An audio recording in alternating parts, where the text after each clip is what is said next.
Christ asking you Sophie-sticated to do the right thing in accordance to your body, and to do so is a Christian way. It is a godly way, and we need to stop ignoring that aspect as people. I had a family member many years ago when I was a teenager, a close family member, died from diabetes. It was not cool. She had to have her leg amputated first, right before she had a stroke, and ultimately she had to be unplugged because she was brain dead and she was morbidly obese. She did not listen to the doctors, and she continued to eat and not do the right thing, and she got sicker. Do not believe the hype in people telling you, oh, it's okay, because that is the side that they don't see when it comes to not taking care of your temple. Dedication, preservation, take a look inside your salvation.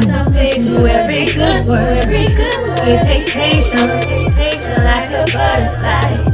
What's up, guys? Sophia here, and I am back with another video. If you are new to my channel, then go ahead and hit the subscribe button and hit the notification bell so you can stay updated on all my videos. If you're watching this on if you are watching this on Facebook or Instagram, then hit the follow, like, whatever the button is to stay updated on all my videos. And don't forget to check the description box, because I often put a lot of stuff in there, including my Patreon, where I talk about all things leveling up. So without further ado, let's go ahead and get right on into this, shall we? Now, what today's video is going to be about is it is about honoring your temple in the way that you eat. A lot of people don't normally think of like Christianity like this, but as a person who lost 70 pounds, I can assure you God was up and through my behind about me disrespecting my temple when I just kept eating and gaining weight and trying to excuse it and trying to make it be okay. He was like, boo, we're not doing that. Now, I do want to say that I don't believe in a certain size or whatever, like a certain shape. Like, I'm not gonna sit up here and tell you that everybody has to be a size 2, because you don't have to be a size 2, because I'm not a size 2. And also, there are size 2 people who have anorexia and bulimia, and they are very small, and guess what? They still not honoring God's temple because they are not feeding it appropriately. So let's not make this about what weight you are.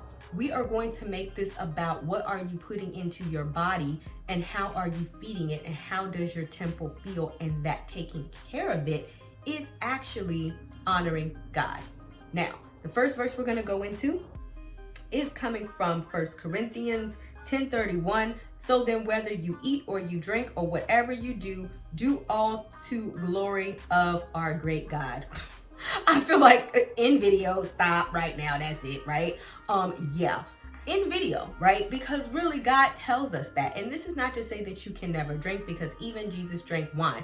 But it's a difference between drinking, and it's a difference between overindulgence. It's a difference between eating 5,000 calories a day and eating 2,000 calories a day. It's a difference between eating a slice of pie and a whole pie. One is gluttony and one is unhealthy, and the other is just having it in moderation. One will cause your body to be unhealthy, and one you will be completely fine as long as you do it appropriately. How do we know that? We go into the story of Daniel. So when we talk about Daniel and some other people, some other young men were chosen to go to the king's castle because they were among the brightest or whatever, right? And so in order to make them their absolute healthiest, the king ordered a fine diet in order for Daniel to follow, but Daniel did not want to engage in this food because he felt like it would taint him. And so what the king ordered it to be like wine, and obviously it was probably of excess, like every day. And it says that in 5, the king assigned a daily ration for them from his finest foods and from the wine which he drank. They were to be educated and nourished in this way for 3 years, so that at the end of the time they were prepared to enter the king's service. So you can imagine, like, drinking on a daily basis is not good. Like I said, everything in moderation. Is one thing to have like a glass of wine, a week, but it's another thing to have like 3 glasses of wine for every meal, or their portion, whatever that was, every single day for 3 years. Okay. And so then what David said, verse 12, please test your servants for 10 days and let us be given some vegetables to eat and water to drink. Then let our appearance and the appearance of the young man who eats the king's finest food be observed and compared to you, and deal with your servants in accordance to what you see. So obviously the man did this, and at the end of this 10 days, it did seem like Daniel and all the young men were looking better than those who were eating the king's finest foods.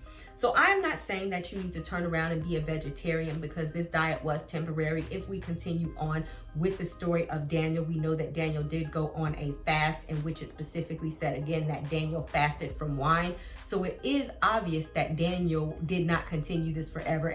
But what they are talking about is everything in moderation, and including certain types of food in your diet. And this just goes to show how like accurate the Bible was, in the sense that this was written when, and they knew that vegetables and hydration and water was way more important than having portions of wine to replace that for 3 years. And we also know that Daniel and the rest of the men were looking better, and they were also stronger than the other men who were on the king's diet. So that should also go to tell you what their actual body was capable of when you nourish it well. Now, this is something that I believe I mentioned in my Single Moms devotion, or either my Single Women's book. I don't know. I'm gonna put them both down in the description box.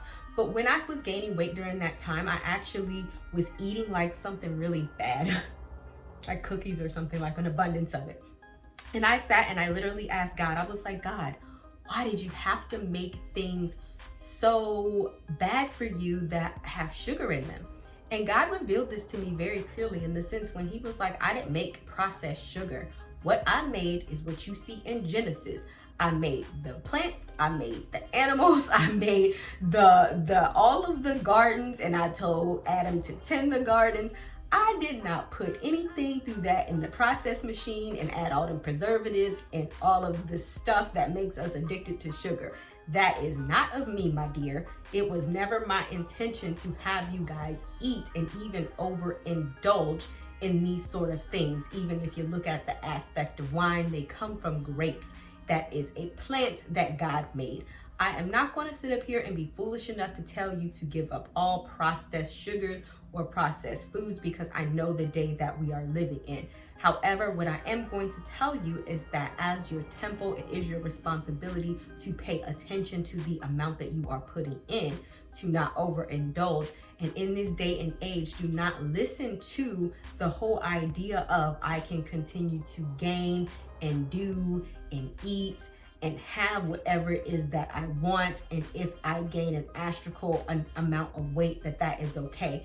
As somebody who did gain an astronomical amount of weight, I'm going to tell you, because I'm not trying to hurt anybody's feelings or shame anyone, I really do promise you that is not my intention. If you guys know me, it really isn't. It is to help you. I remember when I was at the water park, and I was trying to go on a slide with my son, and we were climbing up some stairs. Do you know that by the time I might have got to the 3rd floor, I nearly freaking felt like I was having a heart attack. I was just climbing up some stairs, and I remember that is the moment when I was like, this is not okay. I had to stop. People were staring at me, and I was utterly embarrassed, because my body was not used to having that much weight on it, so much so that it could not function getting up a thing of stairs. So I'm telling you this, do not sit here and try to convince yourself or listen to this whole thing. Body positivity is one thing. To just gain an astronomical and unhealthy amount of weight where you are considered morbidly obese and it is detrimental to your own health, that is not cool. And God is saying this is your temple in which the Holy Spirit dwells, and I don't want you poisoning me because I'm in here. But more importantly, I believe that God told us this because he knew that doing so could cause us harm. Heart attacks, high cholesterol, high blood pressure, and the only type of life that we would have would be to hurt us. So yes, was it difficult? And I'll admit now, I was over 200 pounds. When I was 9 months pregnant, I was not over 200 pounds. But when I first went to the doctor, I went on an actual, because I was like, okay, I need help.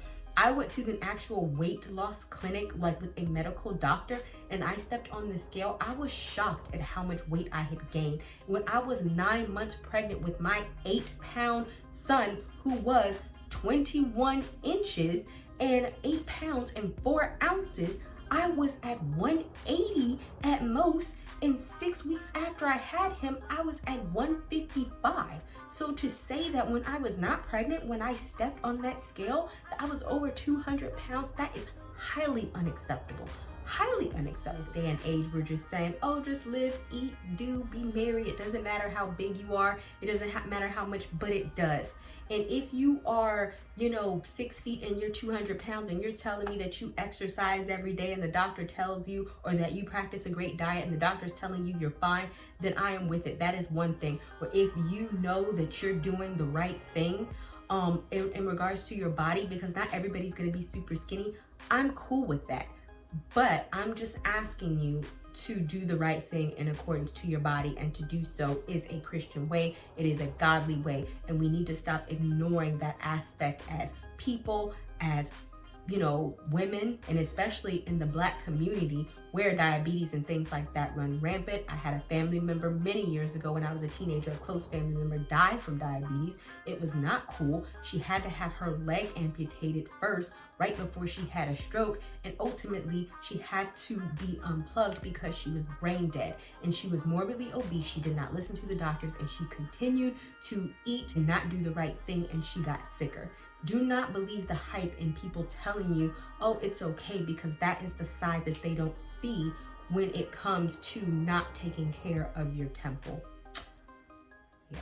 All right, guys. Thank you guys so much for watching. It's been real. Don't forget to subscribe. And I know, and I would definitely be happy to know what some of you think about this, because I know talking about weight and that sort of thing can definitely be a sensitive issue, especially for those who are not the typical. And let me mind you, I'm not super skinny, but I am okay with my curves. I am alright, okay? But I know that it can be a sensitive topic for those who struggle with weight, but I would love to hear your comments. So I will see you guys another day, another time. Bye, y'all.